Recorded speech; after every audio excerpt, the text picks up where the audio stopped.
Hello, everyone. This is the 80th episode of the Soccer Nostalgia Talk Podcast. As always, this is Sean from Los Angeles of the Soccer Nostalgia blog, and I am joined by Paul from Shipley in England of the 1888 letter. We are pleased to have Mr. Davey Naylor back on our podcast. To remind everyone, Mr. Naylor is the administrator of englandstats.com. We continue our interview series with Mr. Naylor as we discuss the matches of the England national team during the 1988-89 season. Hello, Davey. Welcome back. Always a pleasure. Hi guys, how are we? Thank you. Good to have you back, Davey. I'm very pleased to be back. Yes, for another season of England football. And can you just start us off by describing the state of the English national team following the disastrous Euros of the summer of 1988? Yes. Well, that's a very good yes. Well, Bobby Robson, the manager, is currently getting vilified in the press. In fact, it would be this season where the press really turn against him, and some ludicrous headlines come along from the tabloid press. England had made decent progress under Robson since he took over in '82. They had done a decent job in the World Cup in '86, having been sent out by Maradona's brilliance and cheekiness all at the same time. And they were looking good going into Euro '88 in the Netherlands. Or was it Germany? It was Germany, wasn't it? Sorry, beg your pardon. They came bottom of the group. They didn't win a game. They lost all three games, and it was a shock, really. I think the press at this point are surprised more than anything because they had been reasonably behind the team. There had been a few ups and downs, but I think they were reasonably behind the team. But the shock of the '88 capitulation was weird. I mean, it certainly didn't run true to form. The qualifying matches and the matches preceding it had gone reasonably well, and England were on a upward slide, as it were. But for some reason, they just didn't produce the goods during the Euros, and they went home very early. So the press are kind of on Robson's back about getting results, and things will get worse as they go along. It is unimaginable these days for a manager to survive such a fiasco. What do you think saved Robson from the sack? Um, it's difficult to know what goes on in the mind of the crusty old men in the FA select committee those days. Don't forget, they were all men. They all probably smoked cigars. They all had moustaches. They all had almost a Victorian attitude to things. There might have been one of the reasons might have been there wasn't that many candidates out there to succeed him. A lot of people wanted Clough to take over, but there's absolutely no way that the FA would have had Brian Clough as England manager. He was just not their kind of guy. The public thought that Brian Clough might have been a good manager, and he probably might have well been. But it's certainly nothing. I mean, he rubbed the FA up completely the wrong way. There was no way they were going to pick him. Robson had offered to resign at one point. I think this was earlier on, a couple of years back, when there was a couple of disastrous results, but they refused his resignation. So I think he was well regarded in the FA, and they were keen to keep hold of him at least until the World Cup. At the end of his contract was going to be at the 1990 World Cup, and so I think they were keen to keep hold of him. Yes, it was a disaster at the '88 Euros, but the mood was not his job was not untenable right at this point. So they kept hold of him, having no other options. So England started the season with a friendly. On September 14th, 1988, at Wembley, they hosted Denmark. So for this match, there will be a number of new caps for England. So England started as such. In goal, you have Peter Shilton of Derby County. He'd be replaced by Chris Woods of Rangers Glasgow in the second half. Gary Michael Stevens, he had joined Rangers Glasgow that season. Stuart Pearce of Nottingham Forest. Tony Adams of Arsenal. He'd replaced by international debutant Des Walker of Nottingham Forest in the 65th minute. You have Terry Butcher of Rangers Glasgow. Another international debutant, David Rocastle of Arsenal. Captain of the side, Brian Robson. Neil Webb of Nottingham Forest. Steve Hodge of Nottingham Forest. Mick Hartford of Luton, playing his second and final cap for England. Both his caps were 1988. He'd be replaced by Tony Cutty of Everton in the 70th minute. And I believe Tony Cutty was the record England signing that season, if I'm not mistaken. And you have Peter Beardsley of Liverpool, and he'd be replaced by another international debutant, Paul Gascoigne of Tottenham in the 85th minute. So you have three debutants, and two of them would be stars of Italian 90, Walker and Gascoigne. In this match, England won 1-0. Neil Webb scored in the 28th minute against a Danish side who also had a disastrous Euros of their own. So at least the season started on a positive note. So what do you remember from this match? Well, yes, Tony Cottee had moved. Just to clarify, like Tony Cottee had moved from West Ham to Everton, I think for 2.2 million. I think actually it had been Ian Rush then moved to Juventus later on, just a couple of weeks later, and so the British transfer record I think that had moved on, but it was a transfer record, I believe, a British transfer record for 2.2 million when he moved. So he was kind of like he was on the cusp with Lineker out. Lineker at this point, I believe, was injured. But Robson plumps for Harford instead of using Cottee. And the other interesting note, this is Paul Gascoigne's first match. He comes on for the last 5 minutes. I don't remember this match particularly well. Neil Webb scored a goal in the first half. It was at this point as well, you have to remember that attendances at Wembley were nosediving.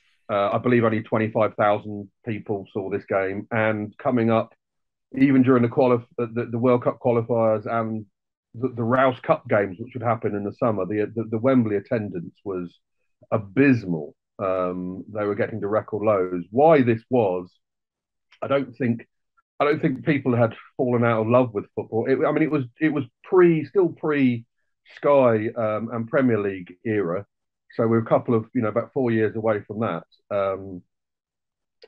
But I don't know why attendances for England games. Maybe people had lost the passion for going to watch these flops so much. But yeah, you could imagine a Wembley Stadium, the old Wembley Stadium, 80,000 seats, and it's only a quarter full.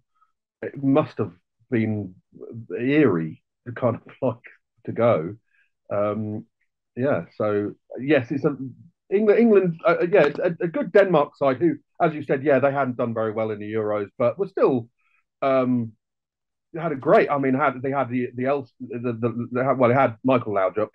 There was no Brian Laudrup, but you still had Jan Molby and Lars Olsen, Johnny Hansen. Some good Lars Elstrup, some good players in the team, and it was relatively even and won by a solitary goal in the first half.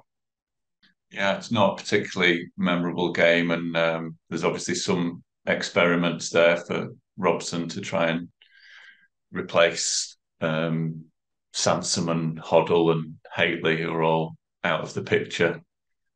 Um, did you say this is Steve Hodges' last cap? It's certainly one of the last times I remember him featuring as well. I No, think he this was had. one of the games.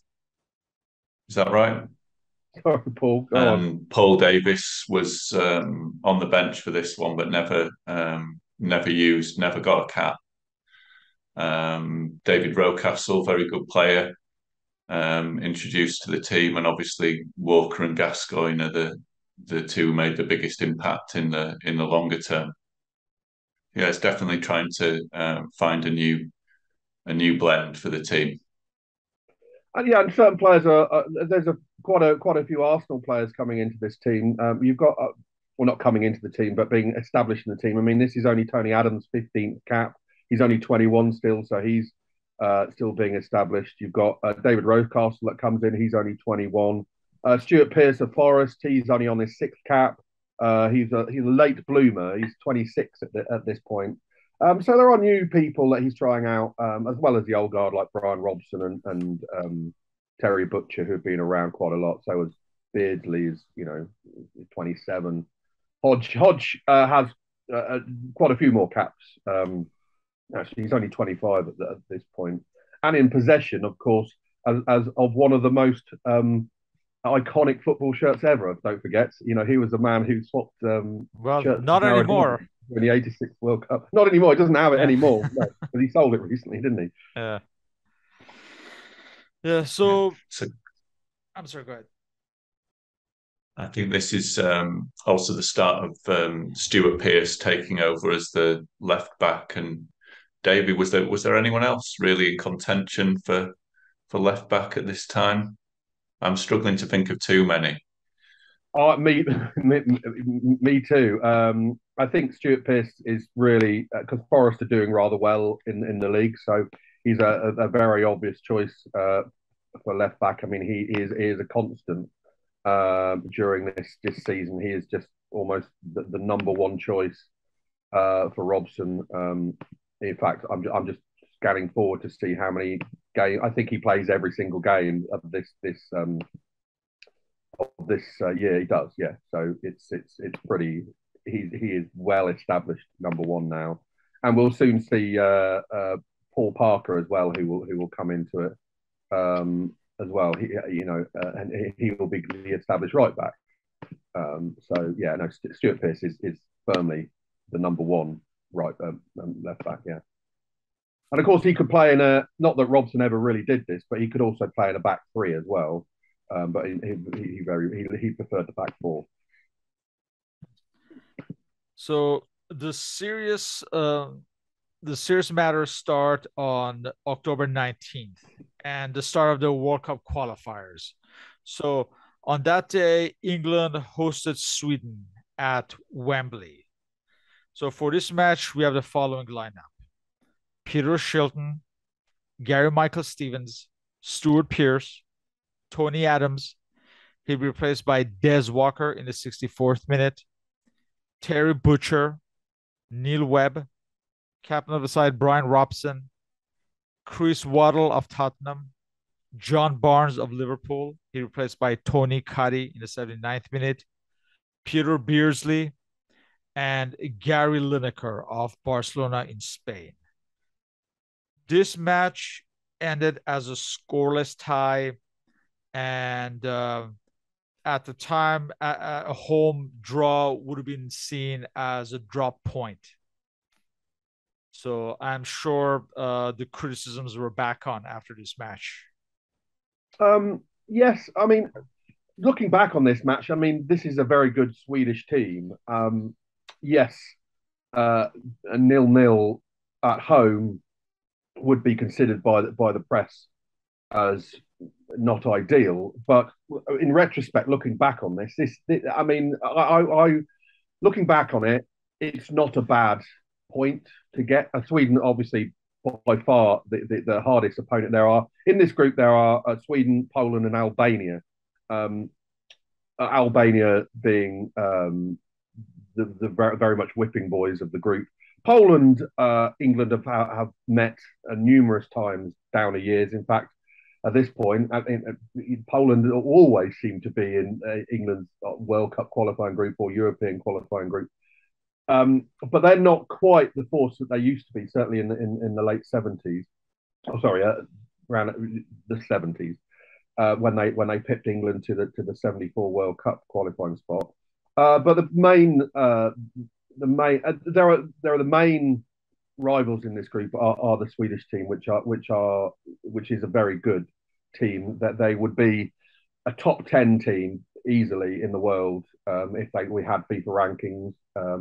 The ELO ratings, which are retrospective, put them in sixth place, with England just behind in seventh. So they're a very good team. And don't forget, two teams do qualify from this group. So England just have to make sure that they do better than two other teams in this group. So it's in retrospect, it's not a bad result, but I should think the tabloid press only more got on Robson's back. Yes. And to remind everyone, some of the players for Sweden that day, you have Thomas Ravelli in goal, Roland Nilsson, future Sheffield Wednesday defender, future Liverpool player Glenn Heisen, Jonas Stern, Glenn Stromberg, Robert Preetz, who used to play for Rangers Glasgow in the early 80s. So some decent players on that team. Yeah. Next, England has a friendly on November 16th at Saudi Arabia. So they travel to Riyadh to face the hosts. And again, this match would be used for experimentation purposes by Bobby Robson. And some players from the league leaders Arsenal would get their first caps in this match. So for this match, David Seaman of Queen's Park Rangers would make his international debut in goal, as would Mel Sterland of Sheffield Wednesday. And this would be his one and only cap for England.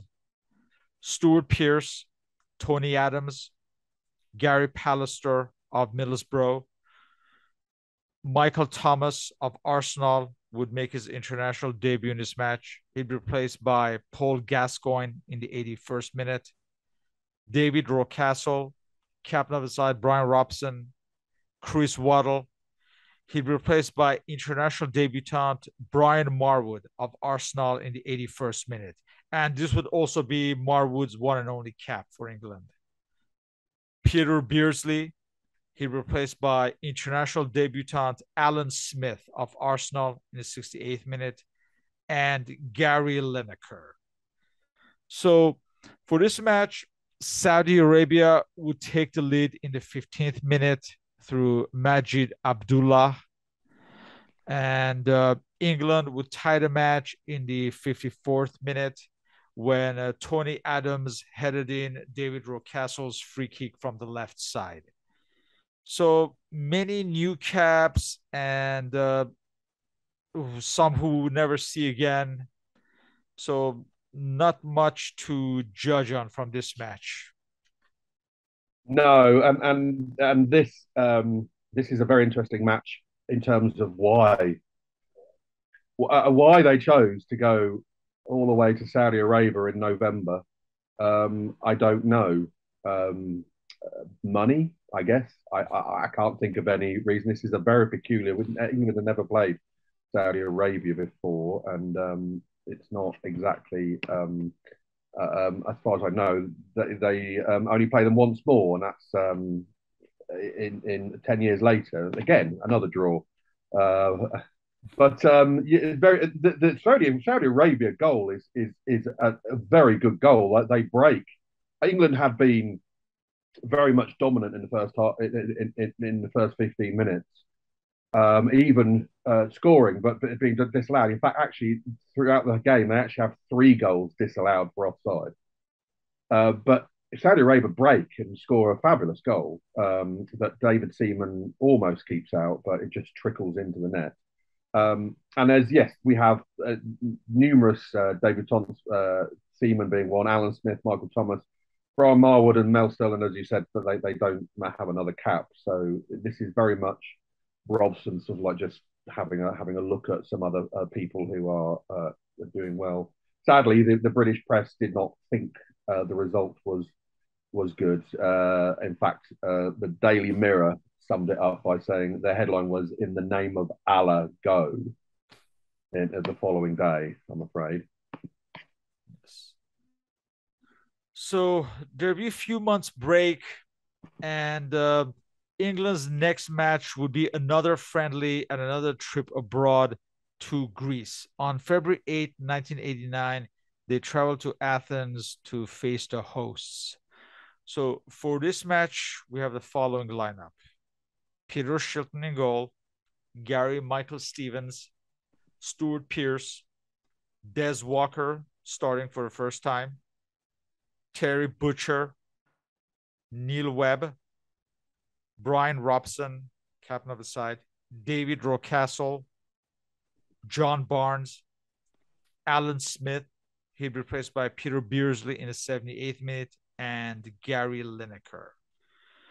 So Greece go ahead in the second minute through a penalty kick from Saravakos after a foul by Terry Butcher on Samaras. But England quickly tied the match when John Barnes scores from a free kick in the 9th minute.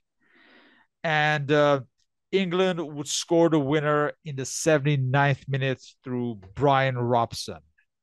Basically, Barnes crossed into the box, Lineker headed it back, and Brian Robson volleyed from outside of the box. So good result away from home ahead of the upcoming World Cup qualifiers. Yes.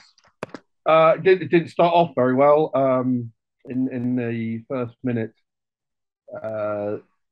Greece steal the ball, and Butcher brings down one of the Greece attackers. I'm not entirely sure which one it is. It's Samaras. Samaras, was it? Yeah. Right. Yes, it's difficult to see on the grainy video footage that I found of this game. However, yes, they do. They come back into it, and Brian Robson with his trademark, one of his trademark goals. Again, this is we don't see any new players at this point. It's difficult to see what Robson is learning at this point. He's got a reasonably established some players, with Stuart Pearce, as we mentioned, Gary Stevens, right back, Walker and Butcher. Walker is coming into the game. He's made sub appearances. Now he's alongside Butcher.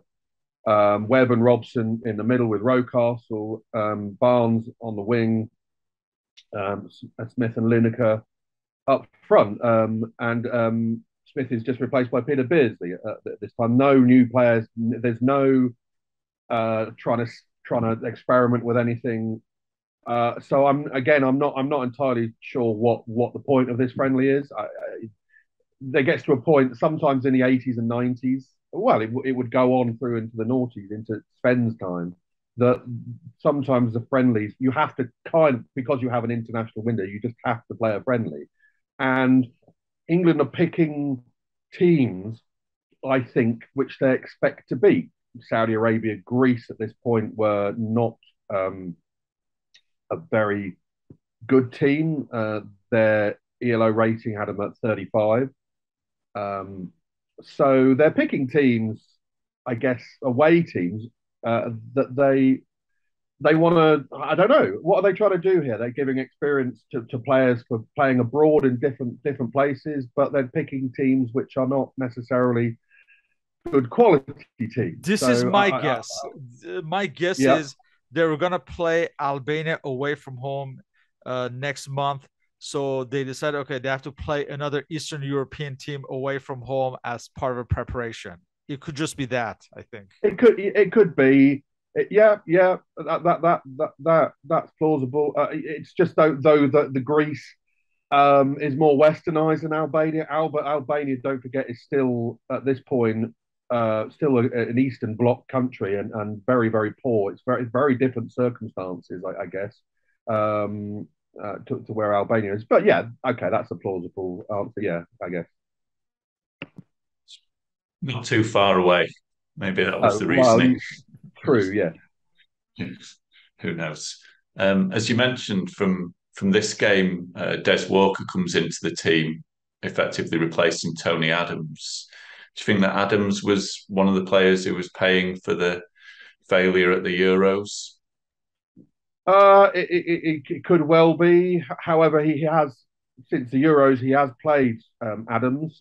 He's not a cutthroat man. Is Bobby Robson? I don't think he's just going to blame certain people. He would blame himself more than his players. He was always a practical guy. He would look at the best available players, I guess, and he still thought that Tony Adams was the best man. Des Walker comes into the team. He starts off with a couple of sub appearances, but then is more established. And of course, very well established at Forest.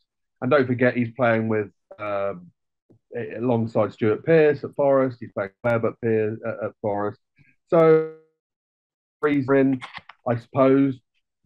I don't know at this point Adams's injury status. Adams, in my mind, hardly ever got injured, so I guess he has, forced himself into a starting lineup at this point. But the rest of the team is kind of picking himself. There doesn't seem to be that much experimenting. I mean, the Saudi Arabia game, yes, okay, there was 5 new caps.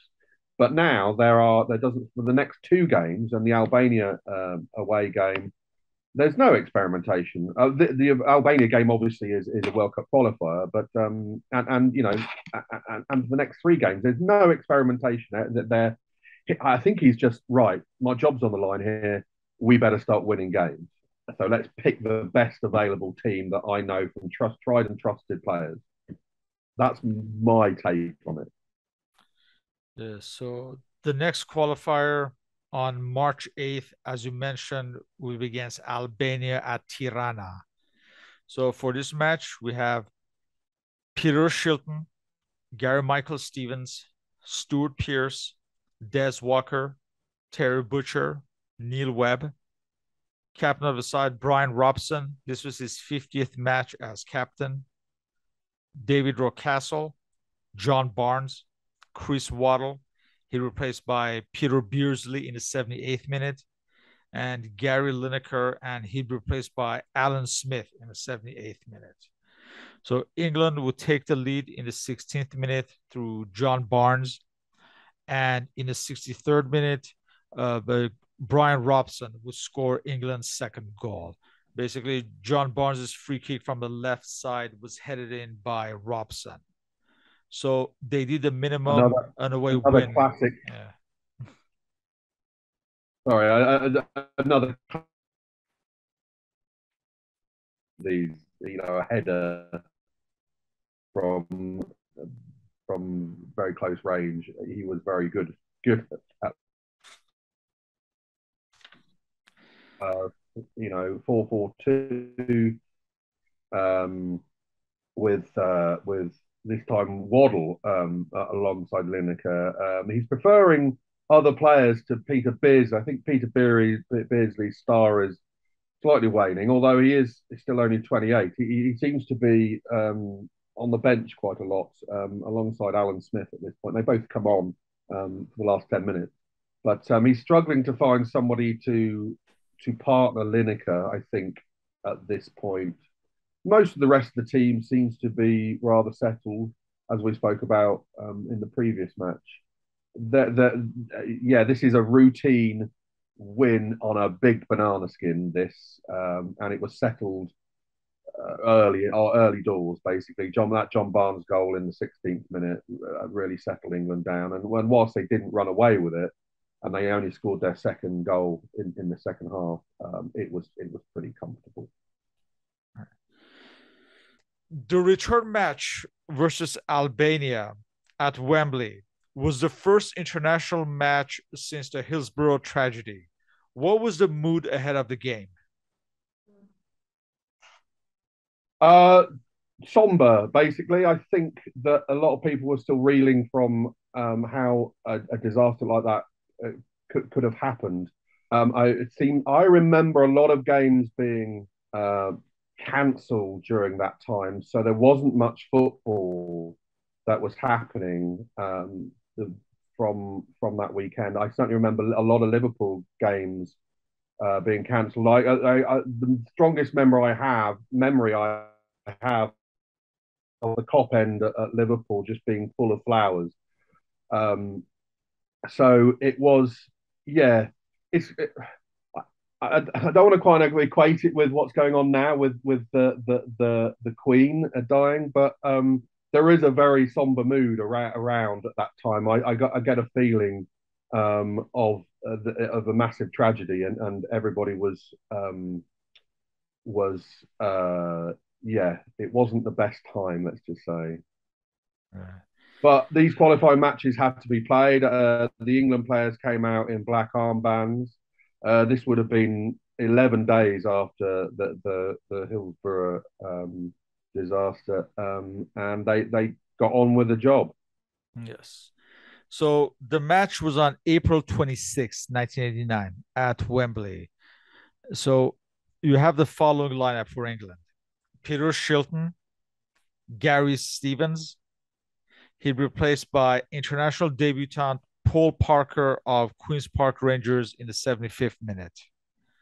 Stuart Pearce, Des Walker, Terry Butcher, Neil Webb, Brian Robson, captain of the side, David Rocastle. He replaced by Paul Gascoigne in the 65th minute, Chris Waddle, Peter Beardsley, and Gary Lineker. So England won comfortably. Gary Lineker scored in the 5th minute. This was his first goal in almost a year for England. In the 12th minute, he set up Peter Beardsley for the second goal. In the 64th minute, Peter Beardsley scored again. In the 72nd minute, Chris Waddle scored with a header. And in the 88th minute, Paul Gascoigne scored on a solo run. So, comfortable win. And I guess the takeaway is that Gary Lineker found his scoring touch again, and Paul Gascoigne's first goal for England. Yeah, Waddle is shifted over onto the wing, and Beardsley gets his place back alongside Lineker.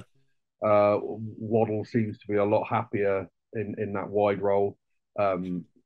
Brian Robson reached 75 caps. Paul Parker comes into the team. This is his first cap. He has a right back replacement, and Gascoigne, who comes on as a sub as well. He gets his first goal, so which is quite a nice little a flourishing goal to cap the 5-0 routine win off. Yeah, it's a nice goal, Gascoigne's as well, wasn't it? Typical strength and that little burst of speed. Yeah, good.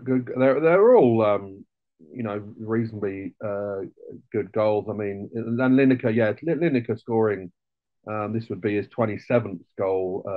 Simple header, but yeah, there was.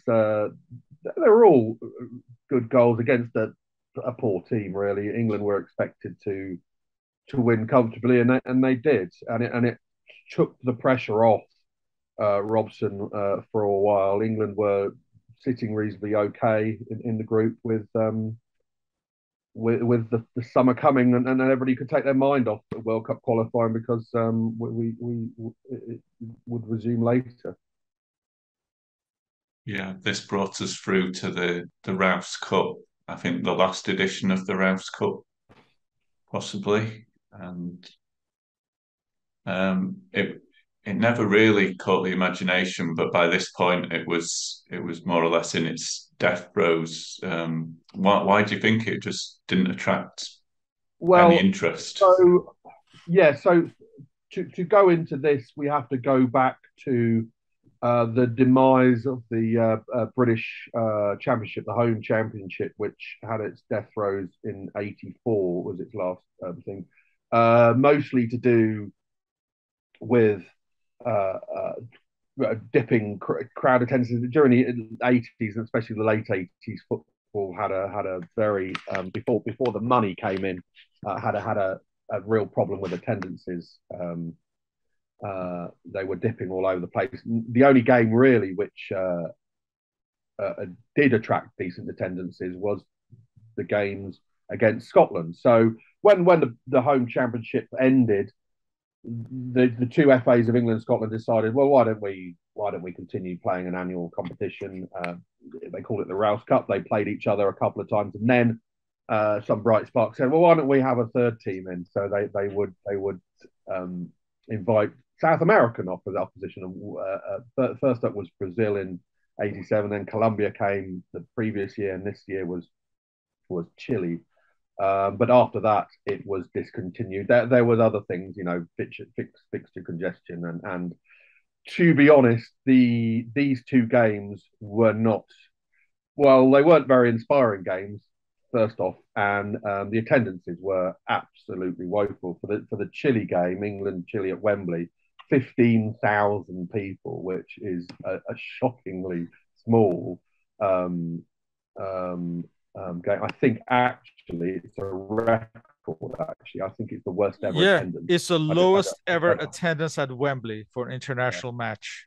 If you could imagine, the previous games we talked about against, was it Denmark or Sweden? That was like 25,000. This is 15,000. It's and the game is very drab, 0-0 draw. Yes. Yeah, let's get to this match. It was on May 23rd at Wembley. And we have the following lineup. And let's remind everyone that the dramatic Liverpool-Arsenal match that would decide the league title was being played around this time. So none of the players from these teams were available for this match. So we have the following lineup. Peter Shilton, Paul Parker, Stuart Pearce, Des Walker, Terry Butcher, Neil Webb, Brian Robson, captain of the side, Paul Gascoigne, Chris Waddle. Making his international debut, John Fashanu of Wimbledon. In fact, he became the first ever Wimbledon player to be capped by England. And he be replaced by Tony Cuddy in the 70th minute. And you have international debutant Nigel Clough, son of Brian Clough of Nottingham Forest. So in doing so, Nigel Clough and Brian Clough became the first father and son combination since George Eastham Jr. and Sr. So as you mentioned, this was a disappointing scoreless tie. And basically, the English later complained of Chile of time wasting and of unsportsmanlike behavior for repeatedly falling over at the slightest challenge. But yeah, I guess there was not much interest on this tournament. And like we mentioned, most of the stars of Liverpool and Arsenal were missing anyway. So you could see why there was hardly anyone attending this match. Yeah, it was a very dull game. I've tried to find a copy of it, but it's I mean, you could probably find one on YouTube probably, but there's not much. The highlight reel is not great, let's just say. Right. So a couple of days later, we have the annual Scotland-England matchup for the Stanley Rouse Cup. Little did we know this would be the last time until the 1996 Euros that the sides would meet one another. So for this match, we have the following lineup for England: Peter Shilton, Gary Michael Stevens, Des Walker, Terry Butcher, Stuart Pearce, Trevor Steven of Everton, making his first appearance of the season, Neil Webb, captain of the side Brian Robson, Chris Waddle, John Fashanu, playing his second cap and final cap for England. He replaced by international debutant Steve Bull of Wolverhampton Wanderers in the 31st minute after an injury. And we must remind ourselves that Steve Bull at this point was a third division player. And then we have Tony Cuddy. And this was his final cap, his seventh and final cap for England. His first cap had been in 1986. And he was replaced by Paul Gascoigne in the 75th minute. So England would win this match 2-0. Chris Waddle scored with a header in the 20th minute. And international debutant Steve Bull scored a brilliant goal in the 82nd minute. And this match was played at Hampden Park at Glasgow. So I guess any win against Scotland is welcome for England, but the introduction of Steve Bull as a third division player, I'm sure, grabbed most of the headlines. Absolutely. I mean, this is quite unprecedented. You have to go back. The last time a third tier player was called up for England, I think. I mean, I'm not. I mean, I'd have to do some research to find the last time this happened, but I think you're talking 50, 60, 70 years previously. Yeah, and he does really well. He scores a great goal. It's forced on him. It's forced on Robson, obviously, with the injury to John Fashanu. But Steve Bull acquits himself very well. It's always a difficult place to go, Hampden. But England deal with it very well. They end up winning the Rouse Cup. Silverware for England should never be shirked at, to be honest, because it doesn't come along too often. Albeit a very minor competition and a very one which isn't particularly. I mean, this is Hampden, which it's only 63,000 people in Hampden, which is again is such a low attendance. There is not much. There's not much appetite for these kind of friendly games at this cup, and this is the last of it of its kind. Yes, and it's sad really because this is barring world wars. England and Scotland have played each other every single year since 1873, and this would be the last of that run. And as you said, not until the '96 Euros would they play each other again. And to give to kind of get back to this whole idea of the Rouse Cup and its slow death, England had attempted to invite either Argentina or Uruguay in 1990, but I guess but Argentina's refusal for the 1990 edition scrapped that year's cup, and in September 1990, the English FA announced that they would skip their annual fixtures with Scotland. So, and like you mentioned, they'd been playing continuously since 1872, and they would next play one another in the 96 Euros. And another thing to mention is that during this tournament on May 26th, former England manager Don Revie passed away due to motor neuron disease. So England's next match was only days later. Another World Cup qualifier this time against Poland at Wembley on June 3rd.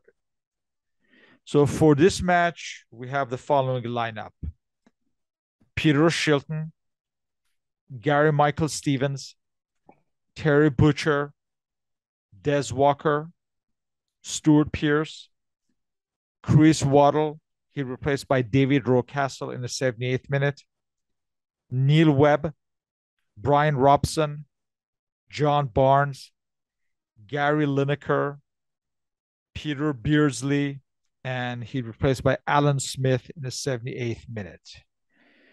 So in this match, Gary Lineker opened the scoring in the 25th minute, knocking in a rebound. England doubled the lead in the 70th minute through John Barnes. He basically struck in Stevens' cross from the right side.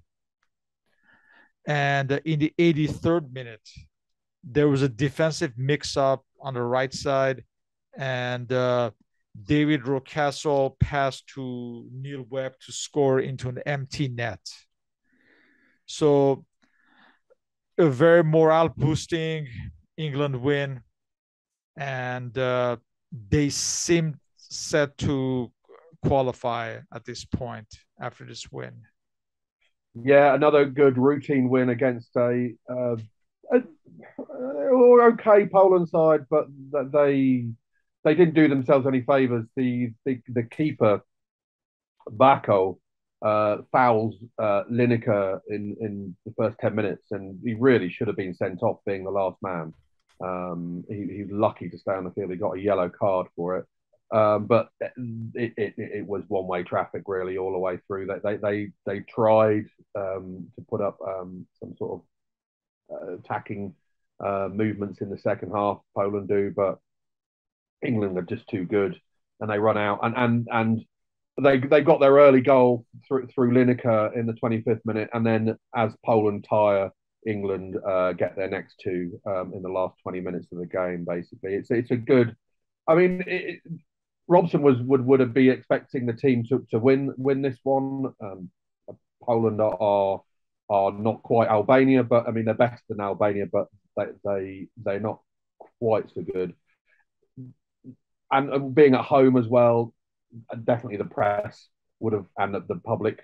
This time there's nearly 70,000 people, so it's getting a bit better. But yes, everybody's expecting England to win, and England do win very comfortably. Was this match really the highlight of the season as far as the result, performance, Lineker having regained his scoring touch and all that? I guess so. Maybe the Albania game before the 5-0. Maybe certainly the Rouse Cup was not the highlight of the summer. Yeah, it's a tough year. Robson is getting a lot of flack, and he needs desperately to qualify for the World Cup. It doesn't start off very well with the draw against Sweden at Wembley, but they're doing routine wins. They've beaten Albania twice. They've beaten Poland. They're in good standing to qualify for the World Cup. So he would be reasonably happy about that. The performances are okay, barring say the Saudi Arabia game and the Chile game, but these are friendlies. They're not really matter so much. So yeah. This is probably, yeah, you're right. This is probably the highlight of the summer, or maybe even the following game, because this is sorry, not the following game. The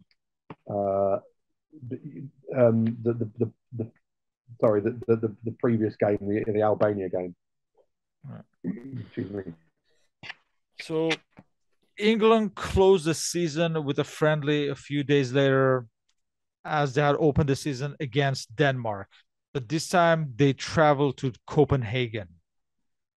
So for this match on June 7th against Denmark, you have the following lineup.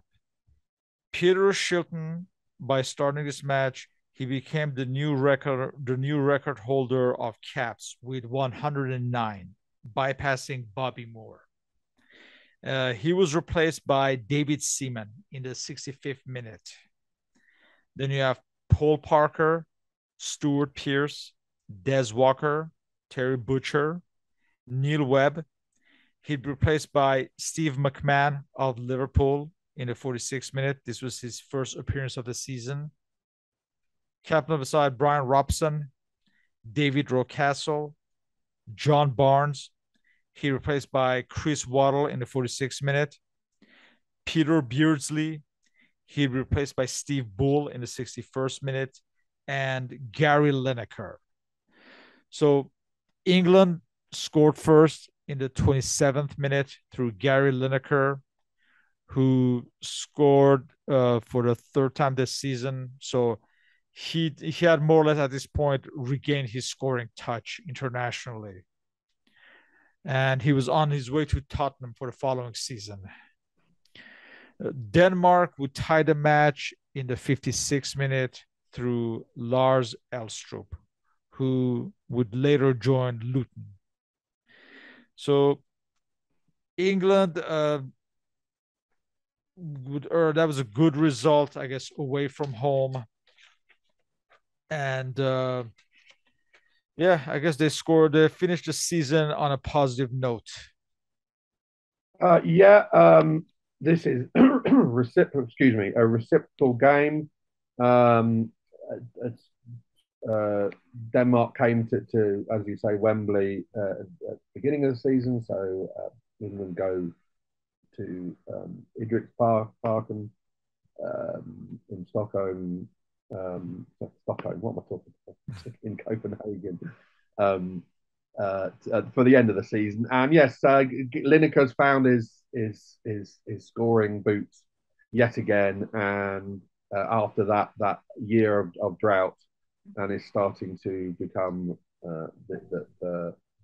I mean, he's only got couple. He's got 3 years left of his England career. Obviously, he doesn't know this at this point, but this is, I think, where he becomes his most effective time. His most what's the word I'm trying to look for? He's scoring numerous goals at this point. Up until the 90 World Cup, where he scores, obviously becomes he scores quite a few in that goal. He'd been Golden Boot winner in '86. It dips off right at the end of his career, but he's scoring quite around going into '89, 1990. He's scoring quite a lot of goals. So he's found his boots again, which is great. You've got Peter Shilton, as you say, passing Bobby Moore's cap record, and it's a good draw, just like the first game. You end how you begin, and whilst it's not been a spectacular season, Bobby Robson is still in charge of England. Don't forget, they've not conceded in the World Cup qualifying, and as far as I'm aware, they never do. They actually go through the entire qualifying campaign without conceding a goal.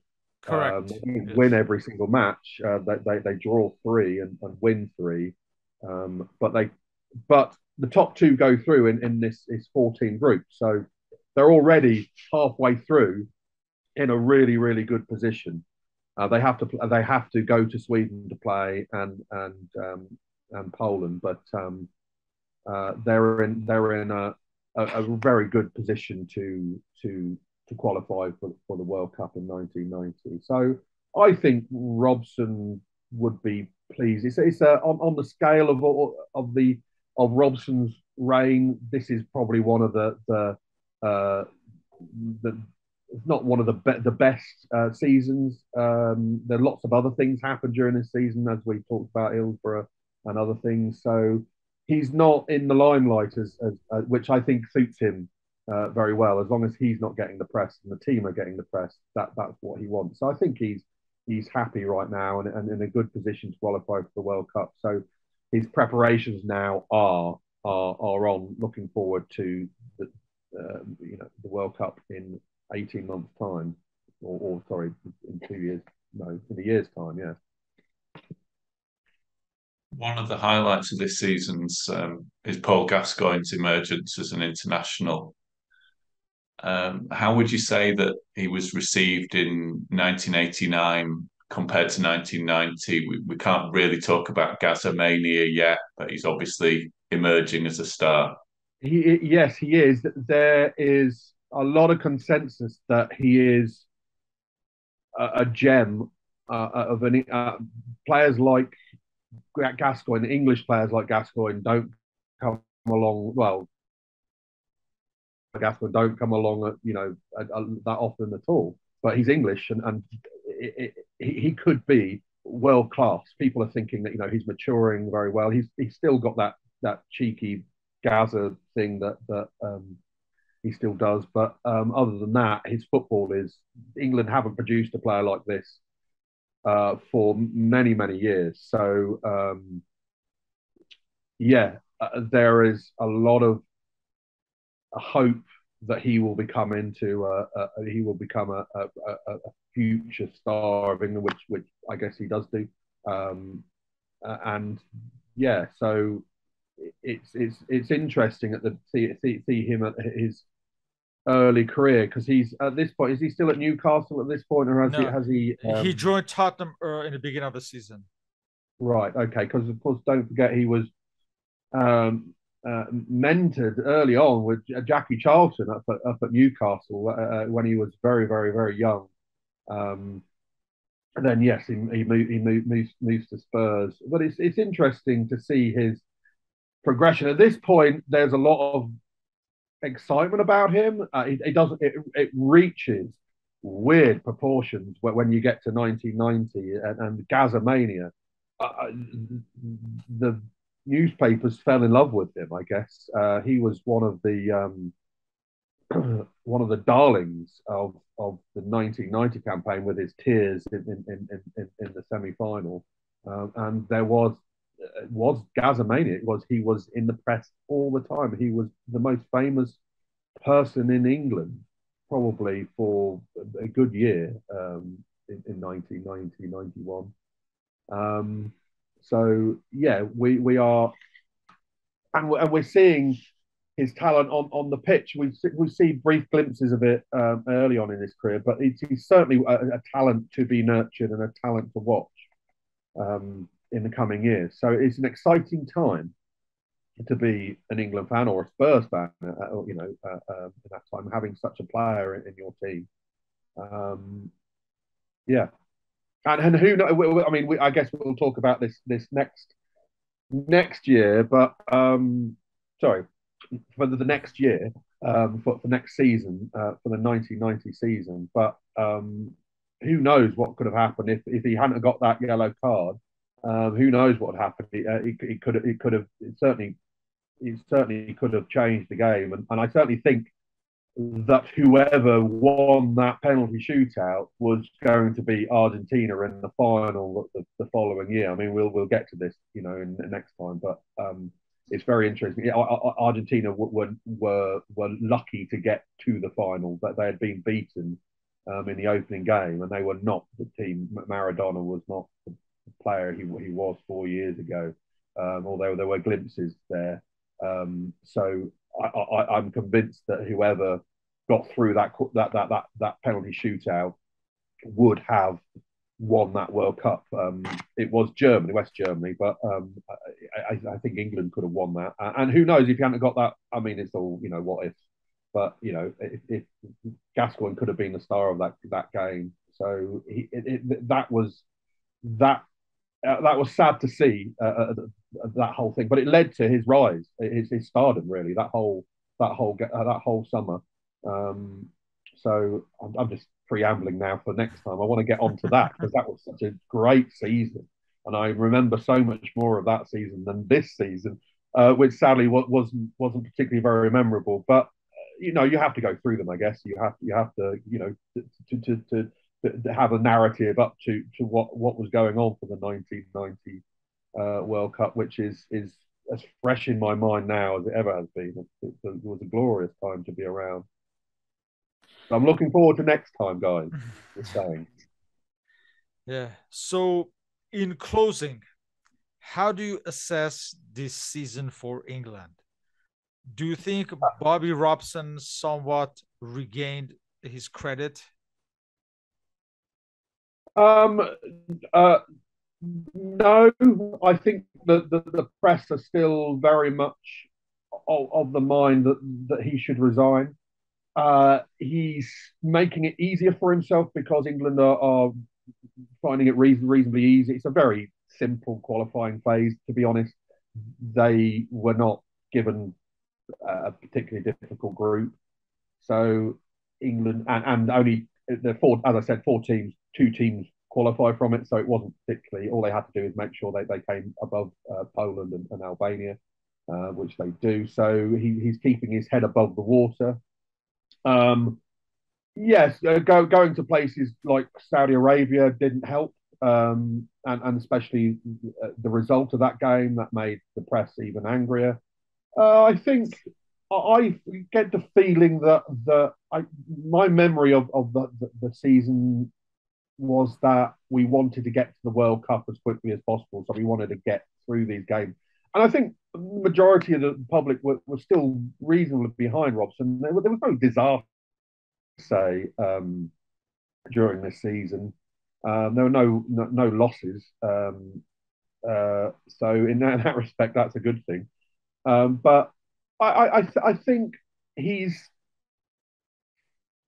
the press are kind of like waiting to pounce on him. I think as soon as he makes a wrong step, this season he doesn't do it, and then he as we get to the World Cup, they kind of like shift slightly, and of course, by the time the World Cup is over, of course, he's all hail Bobby Robson. But yeah, so it's a very sands are shifting, and he's managing to tread through that sand reasonably well so far by having a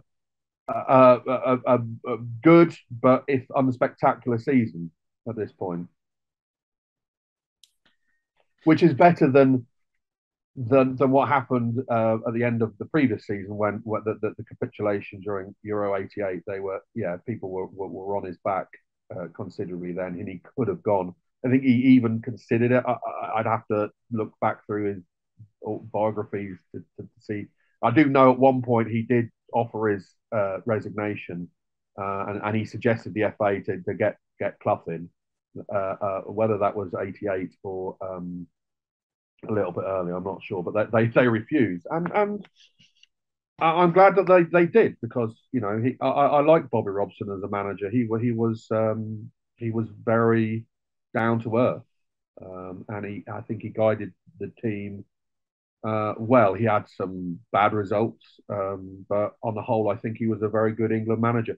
Interestingly, as well as we noticed during the season, he's not really experimenting as much as he has done in the past, especially during those games during the Rouse Cup where he could have just picked, different players, just any of them. But he's got a settled team, and that's what I think I take out of this season.